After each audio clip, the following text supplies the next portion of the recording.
गरीबी और तानों के बीच मेरा बचपन बीता था, जहां हर कोई मुझे यही याद दिलाता था कि मैं एक साधारण दर्जी का बेटा हूं और मेरी किस्मत में सिर्फ कैंची और फीता ही लिखा है।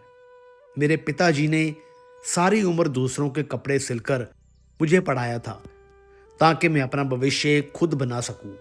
और आज वो बड़ा दिन आ गया था जब मेरी बरसों की मेहनत और रातों को जागने का फैसला होने वाला था।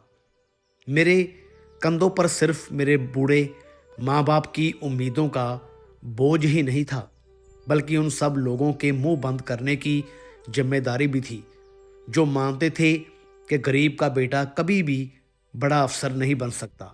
इसलिए आज का सूरज मेरे लिए सिर्फ एक नया दिन नहीं, बल्कि एक नई जिंदगी की उम्मीद लेकर उगने वाला था। और मैं हर हाल में अपनी तकदीर बदलने के लिए तैयार था। उस दिन सुबह जल्दी उठकर मैंने नहा धोकर अपनी सबसे अच्छी शर्ट पहनी थी और जूतों को अच्छी तरह से पॉलिश किया था, क्योंकि ये मेरी ज़िंदगी का सबसे अहम दिन था। सब इंस्पेक्टर बनने का सपना जो मैंने बचपन से देखा था, आज उसका फैसला होने वाला था। मेरे हाथों में मेरे सारे ज़रूरी कागजात और सर्टिफिकेट वाली फाइल थी, जिसे मैंने कस कर पकड़ रखा था। जैसे ही मैंने माँ के पैर छूकर आशीर्वाद लिया और घर की चौखट पार करके गली में कदम रखा, तो मेरे सामने मेरे ताऊ जी खाट पर बैठे हुक्का पी रहे थे। उनकी नज़रें हमेशा की तरह तीखी थी। मुझे देखते ही उन्होंने मुझे आवाज़ देकर रोक लिया और इशारे से अपने पास बुलाया। मेरे मन में घबराहट होने लगी, क्योंकि वो हमेशा मुझे ताना मारते रहते थे। उन्होंने मेरे हाथ में मोटी फाइल देखी और चेहरे पर एक अजीब सी हंसी लाकर बोले कि बड़ा हीरो बनकर कहाँ जा रहा है। मैंने धीमी सी आवाज़ में कहा कि सब इंस्पेक्टर का इंटरव्यू है ताऊ जी। ये सुनते ही वो जोर जोर से हंसने लगे और आसपास के लोगों को सुनाते हुए बोले कि अरे देखो देखो भाई, दर्जी का बेटा पुलिस वाला बनने चला है। उन्होंने मेरा मजाक उड़ाते हुए कहा कि अपनी औकात में रहना सीखो। तेरे बाप ने पूरी जिंदगी कैंची चलाई और कपड़े ही सिले हैं, तो तेरे खून में भी वही है। तू अफसर नहीं बन सकता। आखिर में तुझे भी उसी दुकान पर बैठकर सिलाई मशीन ही चलानी है। उनकी बातें मेरे दिल पर हथौड़े की तरह लग रही थी। वो कह रहे थे कि क्यों वक्त और पैसा बर्बाद कर रहा है। शक्ल देख अपनी शीशे में, तू कहीं से भी पुलिस वाला नहीं लगता। उनकी कड़वी और अपमानजनक बातें सुनकर मेरी आंखों में आंसू आ गए और बहुत गुस्सा भी आया कि वो मुझे इतना कम क्यों समझते हैं।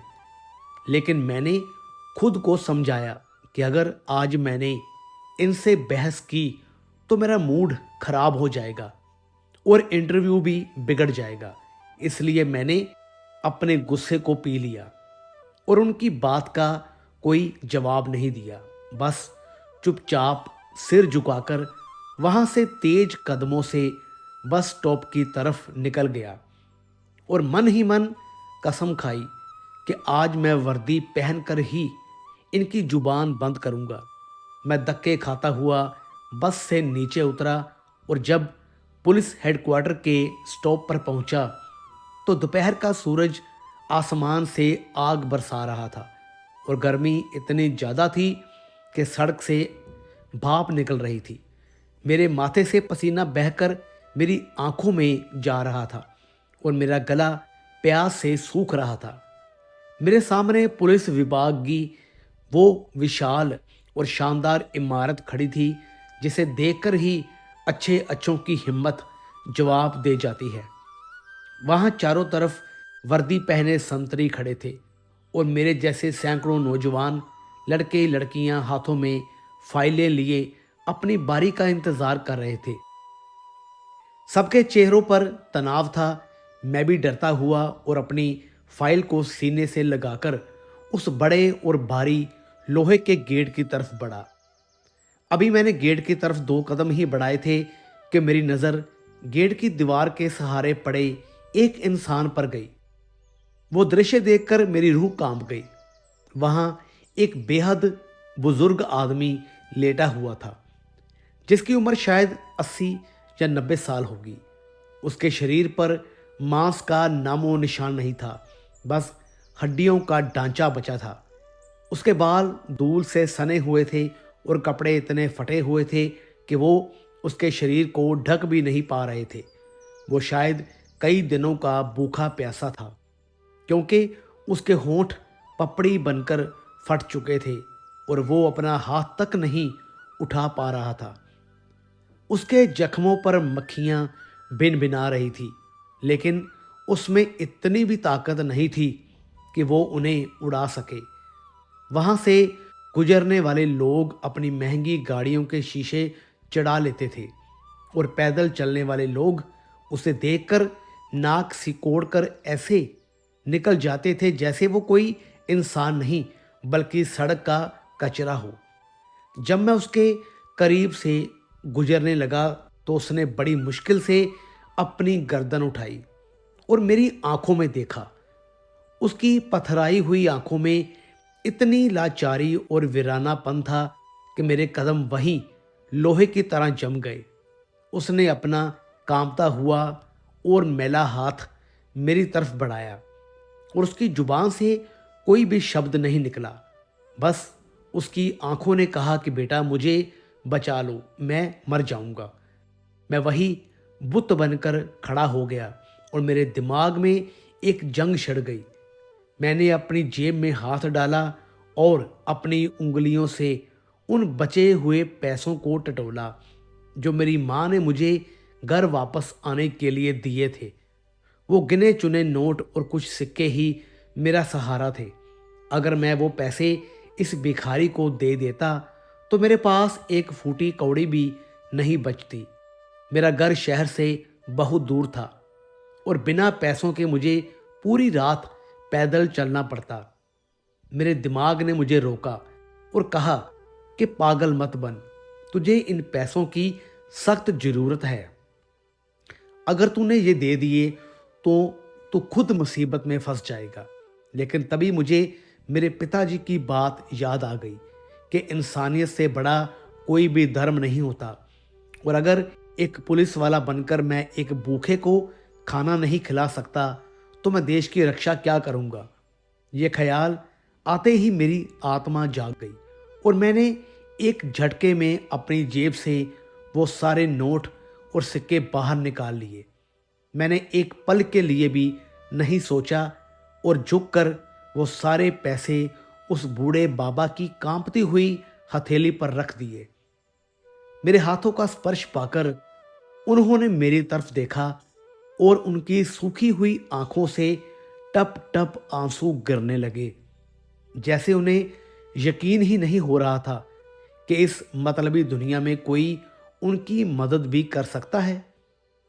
उन्होंने कांपते हुए हाथों से वो पैसे अपनी मुट्ठी में भींच लिए और कांपते होठों से मुझे ढेर सारी दुआएं दी। उस पल मुझे लगा कि मैंने दुनिया की सबसे बड़ी दौलत कमा ली है। मेरी जेब अब बिल्कुल खाली हो गई थी और मुझे नहीं पता था कि मैं घर कैसे जाऊंगा। लेकिन मेरा सीना गर्व से चौड़ा हो गया था, क्योंकि मैंने एक जान बचाई थी।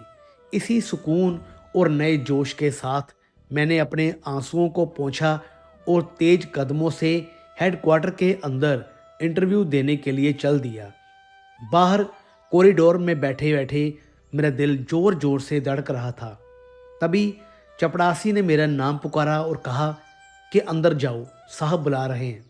मैंने घबराहट में एक लंबा सांस लिया और अपने पसीने से भीगे हुए हाथों को पतलून से पोंछा और धीरे से दरवाजे के हैंडल को घुमाया। जैसे ही मैंने दरवाज़ा खोला तो मेरे चेहरे पर एसी की ठंडी हवा का झोंका लगा और कमरे के अंदर एक अजीब सी खुशबू फैली हुई थी जो किसी महंगे इत्र की थी। मैंने अंदर कदम रखा और दरवाज़ा बंद कर दिया। मेरी नज़रें नीचे थी और मैं मन ही मन सोच रहा था कि सामने कुर्सी पर कोई सख्त मिजाज और रौबदार मूंछों वाला पुलिस ऑफिसर बैठा होगा, जो मुझे देखते ही कड़े सवाल पूछेगा या डांट लगाएगा। इसी डर के साथ मैंने धीरे धीरे अपनी नज़रें ऊपर उठाई, लेकिन जैसे ही मैंने सामने पड़ी उस बड़ी सी मेज के पीछे वाली कुर्सी पर बैठे ऑफिसर को देखा, तो मेरे पैरों तले से जमीन ही खिसक गई और मेरा मुंह खुला का खुला रह गया। मुझे अपनी आंखों पर यकीन ही नहीं हो रहा था, क्योंकि वहां कोई मोटा या खड़ूस ऑफिसर नहीं बैठा था, बल्कि वहां तो एक बेहद खूबसूरत और जवान महिला ऑफिसर बैठी थी, जो देखने में किसी हीरोइन से कम नहीं लग रही थी। उन्होंने पुलिस की वर्दी पहन रखी थी, जो उन पर बहुत जंच रही थी, और उनके कंधों पर लगे सितारे कमरे की लाइट में चमक रहे थे। उनका रंग एकदम साफ था और उन्होंने अपनी आंखों पर एक स्टाइलिश चश्मा भी लगा रखा था, जिसके पीछे से उनकी बड़ी बड़ी और नशीली आंखें सीधे मुझे ही देख रही थी। वो अपनी कुर्सी पर बहुत ही आराम से पीछे टेक लगाकर बैठी थी और उनके हाथ में एक पेन था, जिसे वो धीरे धीरे अपनी उंगलियों में घुमा रही थी। पूरे कमरे में एकदम सन्नाटा छाया हुआ था। ना वो कुछ बोली और ना मैं कुछ बोल पाया। बस हम दोनों एक दूसरे को देख रहे थे। उनकी नज़रों में एक ऐसी चमक और खिंचाव था कि मैं चाहकर भी अपनी पलकें नहीं झपका पा रहा था। ऐसा लग रहा था कि वो मुझे ऊपर से नीचे तक स्कैन कर रही हैं और मेरे मन की हर बात को पढ़ रही हैं। उस बंद कमरे में हम दोनों बिल्कुल अकेले थे और उनकी मौजूदगी ने माहौल को एकदम बदल दिया था। मैं जो इंटरव्यू के रटे रटाए जवाब याद करके आया था, वो सब इस खूबसूरती और हैरानी के सामने मेरे दिमाग से गायब हो गए और मैं बस एक मूर्ति की तरह दरवाजे के पास खड़ा उन्हें देखता ही रह गया। मैडम ने जब अपनी नाजुक उंगली से मुझे सामने रखी कुर्सी पर बैठने का इशारा किया, तो मैं एक रोबोट की तरह चलता हुआ उस कुर्सी पर जाकर बैठ गया। मेरे घुटने आपस में टकरा रहे थे और मेरा पूरा शरीर पसीने से भीग रहा था। हालांकि कमरे में एसी पूरी ताकत से चल रहा था और हवा बहुत ठंडी थी, पर मेरे अंदर डर और घबराहट की वजह से एक अलग ही आग लगी हुई थी। पूरे कमरे में एक जानलेवा सन्नाटा छाया हुआ था, जिसमें सिर्फ दीवार पर लगी घड़ी की टिक टिक और मेरी अपनी तेज सांसों की आवाज़ सुनाई दे रही थी। मैडम ने बहुत ही इत्मीनान और धीरे से मेरी फाइल को मेज से उठाया और उसे खोला, लेकिन मुझे साफ दिख रहा था कि उनका ध्यान मेरे कागज़ों पर या मेरे नंबरों पर बिल्कुल भी नहीं था, बल्कि उनकी नज़रें बार बार फाइल के ऊपर से उठकर मेरे चेहरे पर टिक जाती थी। वो मुझे ऐसे घूर रही थी जैसे वो मेरे अंदर छुपे हर डर को और मेरे मन की हर बात को पढ़ रही हो। मुझे लगा कि अब वो मुझसे कोई मुश्किल सवाल पूछेगी या मेरे ज्ञान की परीक्षा लेगी कि पुलिस की ड्यूटी क्या होती है, पर उन्होंने अपने होठों से एक शब्द भी नहीं निकाला और अचानक उन्होंने फाइल को जोर से बंद करके मेज पर पटक दिया। उस आवाज में मैं डर के मारे अपनी कुर्सी पर उछल पड़ा। फिर वो अपनी बड़ी सी घूमने वाली कुर्सी को पीछे धकेलकर बहुत ही धीरे धीरे और अदा के साथ अपनी जगह से खड़ी हो गई। उनका खड़ा होने का अंदाज इतना अलग और नशीला था कि मेरी सांसें गले में ही अटक गई। वो मेज के पीछे से निकलकर धीरे कदमों से मेरी तरफ बढ़ने लगी। उनकी ऊंची एड़ी की सैंडल की फर्श पर पड़ने वाली टक टक की आवाज़ उस खाली और बंद कमरे में गूंजने लगी और हर कदम के साथ वो आवाज़ मेरे और करीब आती जा रही थी। मेरा दिल इतनी ज़ोर से धड़क रहा था कि मुझे लगा वो पसलियां तोड़कर बाहर आ जाएगा।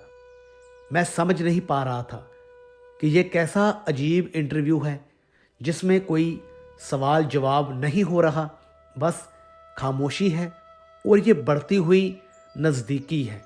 वो चलते चलते मेरे इतने करीब आ गई कि अब उनकी परछाई मुझ पर पड़ने लगी थी और उनके कपड़ों से आती हुई वो महंगी और भीनी भीनी महक अब मेरी नाक में घुसकर मेरे दिमाग को पूरी तरह से सुन्न कर रही थी। मैं बुत बनकर कुर्सी पर जमा हुआ था और बस यही सोच रहा था कि अब अगले पल मेरे साथ क्या होने वाला है।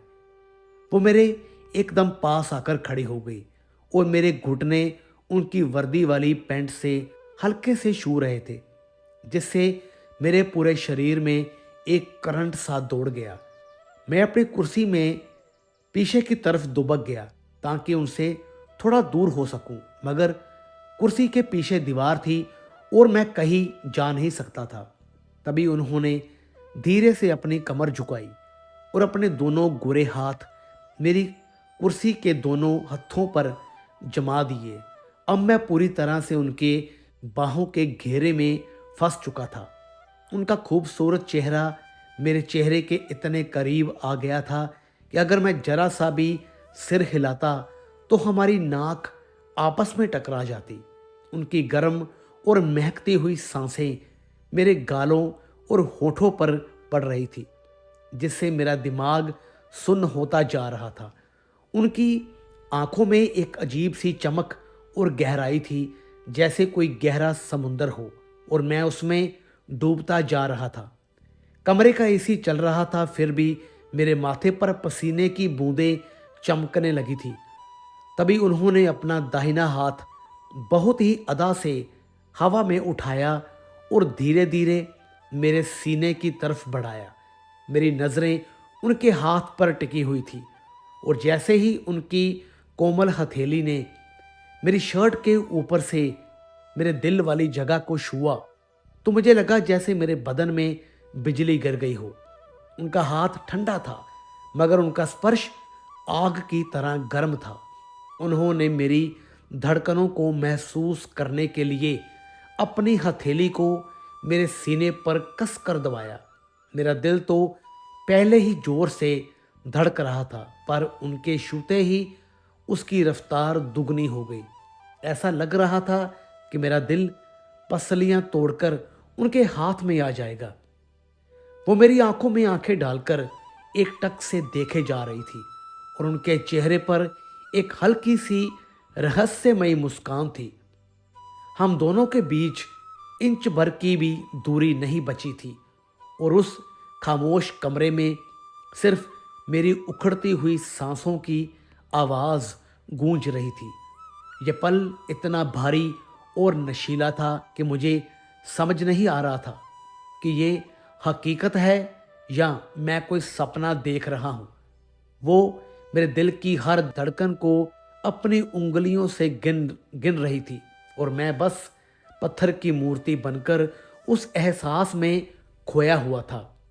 मुझे लग रहा था कि वक्त कहीं रुक गया है और मैं चाहता था कि ये पल कभी ख़त्म ना हो, क्योंकि उस डर के माहौल में भी एक अजीब सा खिंचाव और रोमांच था जिसने मेरे होश उड़ा दिए थे। तभी अचानक जैसे कोई जादू टूटा हो, वो एक झटके से पीछे हट गई और उनके चेहरे के वो गंभीर और नशीले भाव एकदम से गायब हो गए। उनकी आंखों में जो अभी तक एक अजीब सा नशा था, वो अब एक चमकती हुई हंसी में बदल गया। उन्होंने जोर से खिलखिलाकर हंसना शुरू कर दिया और बहुत ही आराम से वापस जाकर अपनी घूमने वाली कुर्सी पर बैठ गई।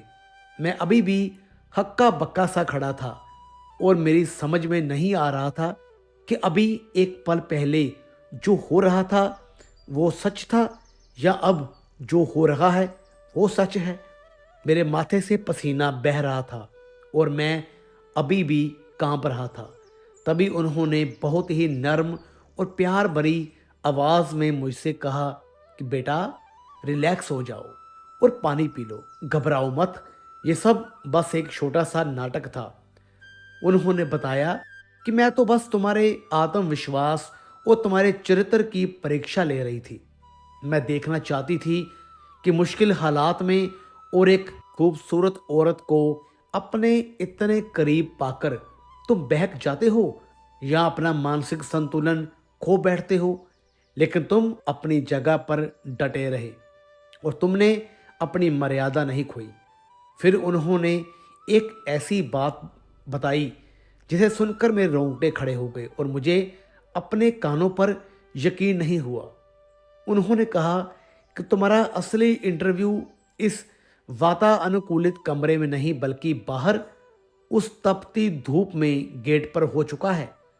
वो बूढ़ा और लाचार भिखारी जिसे तुमने अपने घर जाने के किराए के सारे पैसे दे दिए थे, वो कोई असली भिखारी नहीं था, बल्कि हमारे पुलिस डिपार्टमेंट का ही एक रिटायर्ड और बहुत पुराना हवलदार था, जिसे हमने वहां जानबूझकर वेश बदल कर बिठाया था ताकि हम आने वाले उम्मीदवारों की इंसानियत को परख सकें। हम अंदर बैठे सीसीटीवी कैमरों की बड़ी स्क्रीन पर सब कुछ देख रहे थे।